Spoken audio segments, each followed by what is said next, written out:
Hi guys, today I want to show you an 8-bit computer I made in Minecraft. This computer has its own instruction set, it can be programmed, it has its own sort of machine language. It has 256 bytes of memory. It has a clock speed of slow. And its own little display at the end there, digital output display.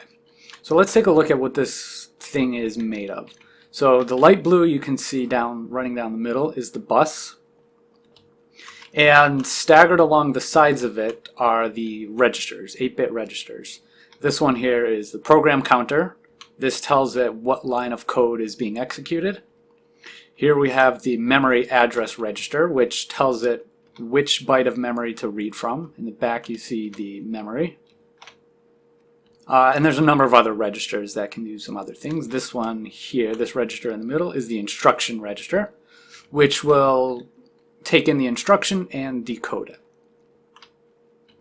So first what happens is the program counter tells us what line of code we're executing, and it will transfer its value into the memory address register here. So when it's 0, it will load in 0 into the address register, and that will say to execute byte 0 of memory.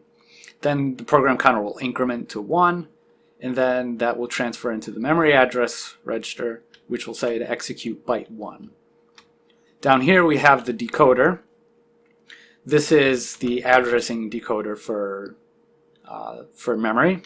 It's just a binary decoder. And over here we have the contents of memory. So with an 8-bit register you can address 256 bytes of memory. So this is capable of handling 256 bytes, but I've only built here 32 so far. So if we come down here to the contents of memory, it's read-only memory. I tried a number of ways to get writable memory, and I wasn't able to come up with a good solution that was small enough to be sort of worth building. So the way this is programmed is every instruction is 2 bytes. The first byte, indicated with the blue clay, is the instruction. So something like add or load A, load into a register. And then the second byte is the operand. So the value you're going to input to the instruction. So load A and then what address you want to load into the register or what value you want to add. So the first thing that happens on every instruction cycle is the instruction is loaded into the instruction register here, which sends it into the instruction decoder. So before we talk about how the instruction decoder works, let's talk about how the registers work. So each of these 8-bit registers can read or write to the bus.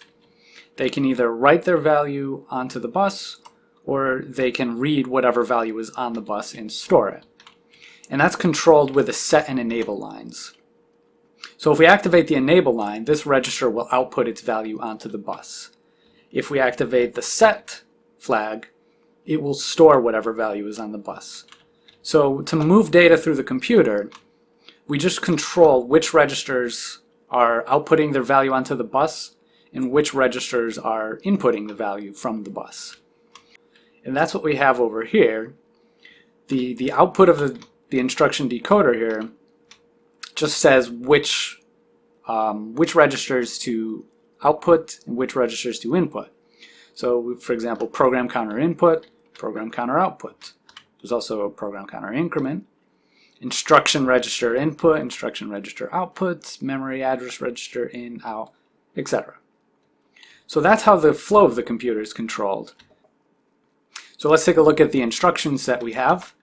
A NOP, no operation, load A absolute, a load A immediate, add immediate, subtract immediate, jump to subroutine, return from subroutine, branch uncarry clear, branch carry set, store A doesn't work, ignore that one, output to output our value to the output, add absolute, subtract absolute, compare doesn't do anything yet, and halt, which will end the execution of code. So that's the instruction set we have, and each one has its own binary value. Over here is the arithmetic logic unit, the ALU. This is capable of doing addition and subtraction. It automatically will add the values from the operand register and the A register here, and it will spit out the value from the addition or subtraction and the carry. And we can use the carry, it runs over into the logic of the decoder, so we can use that carry for branching on carry clear or carry set. So we can do conditional logic with that. Over here we have the output. This will display the 8-bit value in hex. So here's just the decoder for that. We have the lower 4 bits and the upper 4 bits in a binary decoder. The vertical decoder is just controlling which lights to light up for each number, 0 through F. Let's test this out with a simple program. This program will take 2 numbers from memory and add them together. The first instruction is load A from address 8.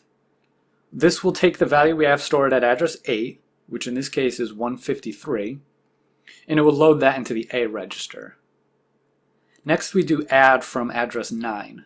What this will do is take the value at address 9, which in this case is 43, and it will add that to what's in the A register.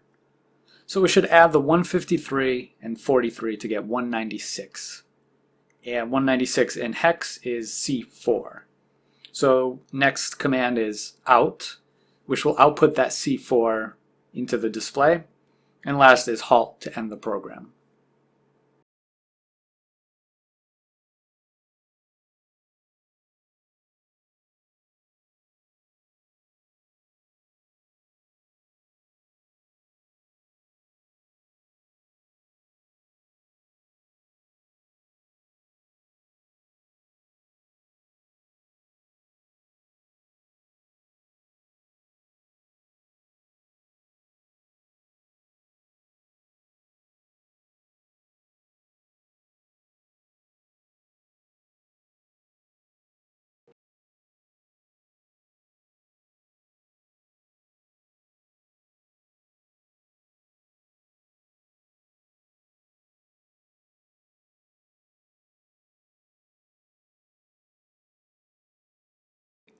And there the display says C4, which is 196.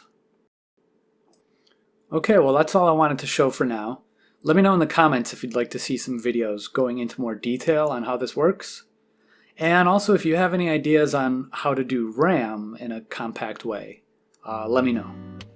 Okay, thanks for watching.